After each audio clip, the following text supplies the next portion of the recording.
हाँ दोस्तों, तो आज हम पढ़ेंगे ये अपना जो है किशोर न्यायालय अधिनियम, इसको हम पढ़ेंगे। ठीक है, 2015 का एक्ट है ये।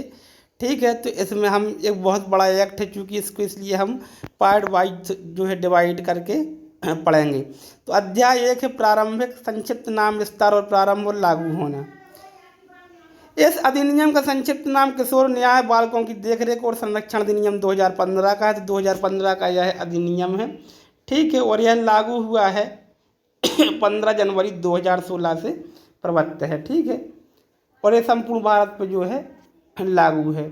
ठीक है, तो इस तरीके से यह जो है एक्ट 15 जनवरी 2016 से लागू है और 2015 का अधिनियम है।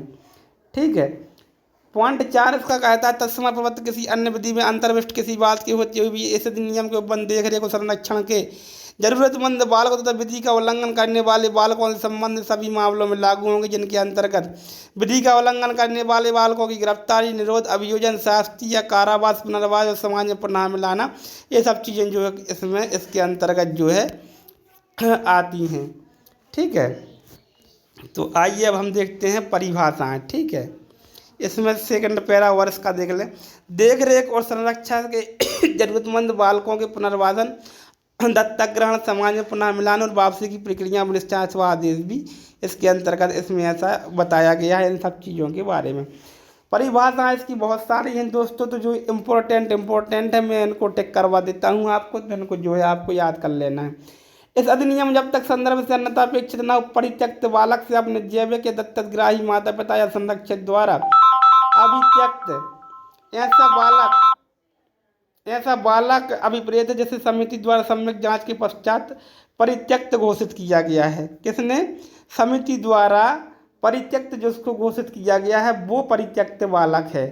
ठीक है, परित्यक्त बालक की परिभाषा है नंबर 1 में। ठीक है, जिसके जैविक माता पिता या जिनने जन्म दिया वो माता पिता या दत्तकग्राही जिनने दत्तक ग्रहण में उसको लिया है। ठीक है, आती है 2 दत्तक ग्रहण से ऐसी प्रक्रिया अभिप्रेत जिसके माध्यम से दत्तक बालक को उसके जैविक माता पिता से स्थायी रूप से अलग कर दिया जाता है और अपने दत्तक माता पिता का ऐसे सभी अधिकारों, विशेषाधिकारों, उत्तरदायित्व सहित जो वैध बालक से जुड़े जैविक बालक बन जाता है। एक जो असली माता पिता हैं, दूसरे माता पिता उसको गोद ले लेते हैं, ये दत्तक ग्रहण का बालक कहलाता है। इसके बाद यहाँ पे आपको पढ़ना है पश्चातवर्ती देखरेख। पश्चातवर्ती देखरेख से उन व्यक्तियों की जिन्होंने 18 वर्ष की आयु पूरी कर ली है किंतु 21 वर्ष की आयु पूरी नहीं की है। कितनी? 18 से 21 के बीच का। ठीक है, और जिन्होंने समाज की मुख्य धारा से जुड़ने के लिए किसी संस्था का देखरेख का त्याग कर दिया है, वित्तीय और अन्य सहायता का बंद किया जाना अभिप्रेत है। ठीक है, संस्था छोड़ दी है जहाँ वो रह रहे थे, अब उनकी जो क्या करना है, वित्तीय और अन्यथा सहायता बंद किया जाना जो है इसके अंतर्गत अभिप्रेत है। ठीक है, इसके बाद आती है जो अगली परिभाषा है भीख मांगना। ये पॉइंट नंबर 8 है, 2(8). इसको वेरी IMP लगा के जो है आप याद कर लेना। किसी लोक स्थान पर भिक्षा की याचना करना या उसे प्राप्त करना अथवा किसी प्राइवेट परिसर में भिक्षा की याचना करने या उसे प्राप्त करने के प्रयोजन के लिए प्रवेश करना, चाहे वह किसी भी बहाने से भिक्षा अभिप्राप्त करने या उद्यापित करने के उद्देश्य से अपना या किसी अन्य व्यक्ति या किसी जीव जंतु का कोई व्रण, घाव, क्षति, अंग विकार या रोग का अभिदर्शित या प्रदर्शित करना है। ये सब क्या कहलाता है? भीख मांगने के अंतर्गत ये सब चीज़ें जो है आती हैं और ये भीख मांगना के अंतर्गत जो है आते हैं। आती है धारा 9 बालक का सर्वोत्तम हिस्से बालक के बारे में उसके मूलभूत अधिकारों और जरूरत, पहचान, सामाजिक कल्याण और भौतिक, भावनात्मक और बौद्धिक विकास के पूरा किए जाने की सुनिश्चित करने के लिए किए गए किसी भी निश्चित का आधार अभिप्रेत है। बालक का सर्वोत्तम हित से बालक के बारे में उसके मूलभूत अधिकारों और जरूरतों, पहचान, सामाजिक, ये सब चीज़ें इसमें जो है आती हैं, इनका निश्चय करना अभिप्रेत है। बालक का सर्वोत्तम हित यही माना जाता है। ठीक है, इसके बाद यहाँ पे आपको पढ़ना है बालक 12 आपको ये याद कर लेनी है। बालक से ऐसा व्यक्ति अभिप्रेत जिसके 18 वर्ष की आयु पूरी नहीं की है। ठीक है, विधि का उल्लंघन करने वाला बालक से ऐसा बालक अभिप्रेत है जिसके बारे में यह अभिकथन है या पाया गया है कि उसने कोई अपराध किया है और जिसने उस अपराध के किए जाने की तारीख से 18 वर्ष की आयु पूरी नहीं की है।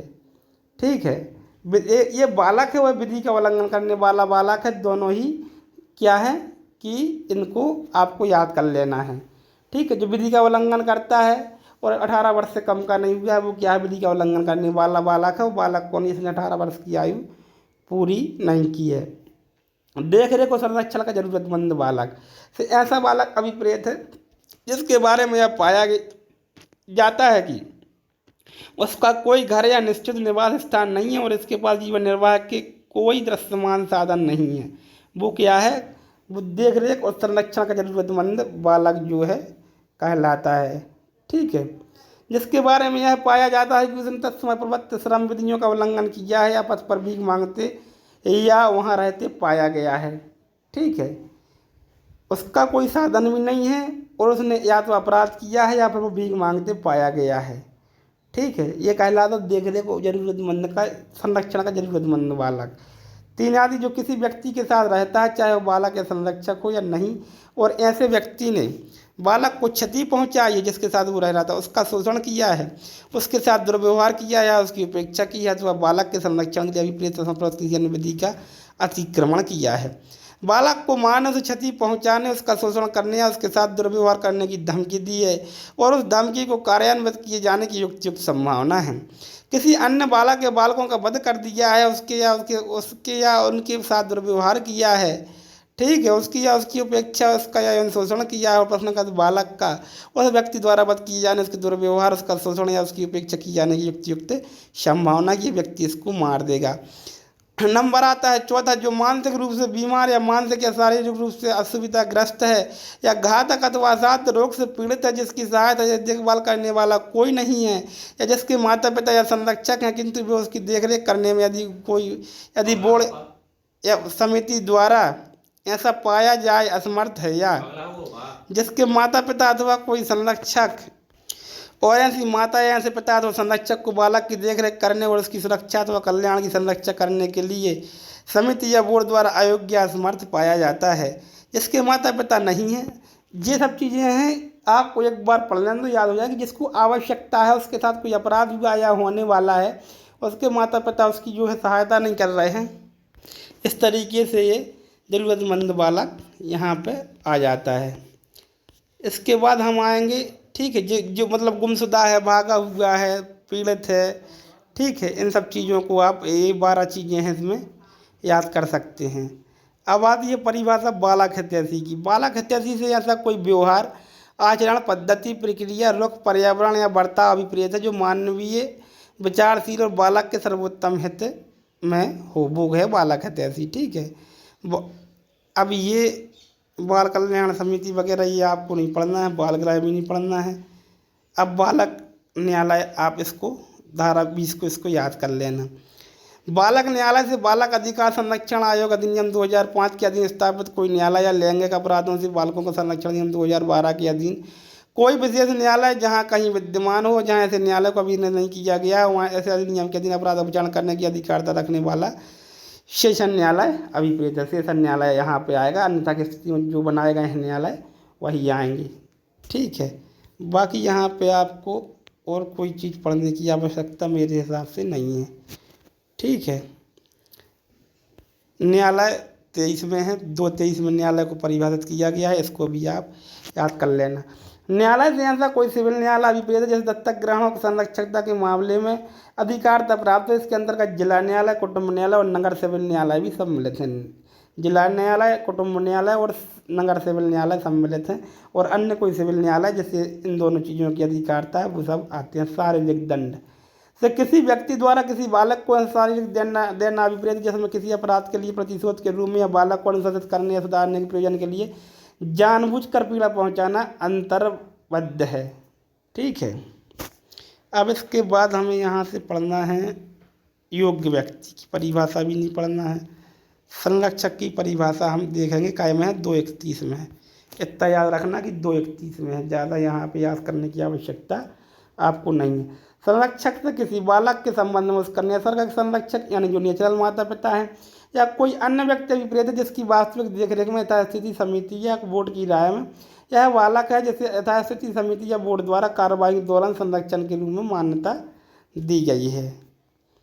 ठीक है, इसके बाद आपको पढ़ना है जघन्य अपराध। 2:33 में क्या दिया गया है? जघन्य अपराध। जघन्य अपराध के अंतर्गत ऐसे अपराध आते हैं जिसके लिए भारत दंड संहिता का तत्समय प्रवृत्त किसी अन्य विधि के अधीन न्यूनतम दंड 7 वर्ष या उससे अधिक का कारावास है। कितना? 7 ईयर या उससे ज़्यादा का कारावास अगर उस धारा में है तो ये क्या माना जाएगा? कि जघन्य अपराध है। ठीक है, किशोर जिसने 18 वर्ष से की आयु प्राप्त नहीं की है वो क्या है? किशोर है। ठीक है, इसके बाद अपन को नहीं पढ़ना है अब यहाँ पे कुछ भी। आगे बढ़ते जाए, आगे बढ़ते जाएं, आगे बढ़ते जाएं। छोटे अपराध, अपन ने अभी जघन्य अपराध पढ़ लिए, अब पढ़ना है अपन को 2:45 में छोटे अपराध। ठीक है, 3 वर्ष से कम की जिनमें अवधि सजा है वो अपराध क्या कहलाते हैं? छोटे अपराध। ठीक है, तो छोटे अपराध भी अपन ने देख लिए।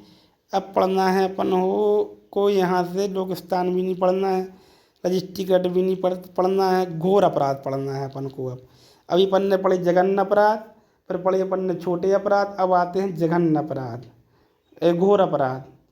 ठीक है, 3 से 7 के बीच में जो है वो कम से कम जिनमें 3 साल की सजा है और ज़्यादा से ज़्यादा कितनी है? 7 वर्ष की सजा है। ये सब क्या कहलाते हैं? 3 से 7 के बीच की जो सजा होती है वो क्या कहलाती है? घोर अपराध कहलाते हैं। 3 से छोटे 3 साल तक की सजा जिनमें वो छोटे अपराध, 3 से 7 तक के बीच की जन्म है वो घोर अपराध, और 7 से ज़्यादा की जन्म है वो क्या है? जघन्य अपराध की श्रेणी में आते हैं। तो इस तरीके से हम ये तीनों धाराएं याद कर लेना बहुत ही अच्छे तरीके से। ठीक है, क्योंकि कोई चीज़ पूछी जाएगी तो ये हमें से जो है पूछा जा सकता है। ठीक है, अब इसके बाद आती है यहाँ पर भी आपको अभ्यर्पित बालक की परिभाषा आप देख सकते हैं। अभ्यर्पित बालक से ऐसा बालक अभिप्रेत है जिसका माता पिता अथवा उनका संरक्षक ऐसे शारीरिक, भावनात्मक और सामाजिक कारकों के कारण जो उनके नियंत्रण से परे हैं, समिति के चयन कर दिया गया है और समिति द्वारा उस रूप में उसे ऐसे घोषित किया गया है। ठीक है, ये अभ्यर्पित जो है बालक कहलाता है। इस तरीके से जो है हमने मेन यहाँ की परिभाषा देख ली है। अगले वीडियो में जो है हम अगली चीज़ लेके आपके समक्ष उपस्थित होंगे। अब मैं कोशिश करूँगा कि रोज़ आपके समक्ष जीके भी पढ़ाऊँ और लॉ भी पढ़ाऊँ और नोट्स बना के आपको तैयारी कराऊँ, क्योंकि मैं अब पूरे तरीके से स्वस्थ हो चुका हूँ।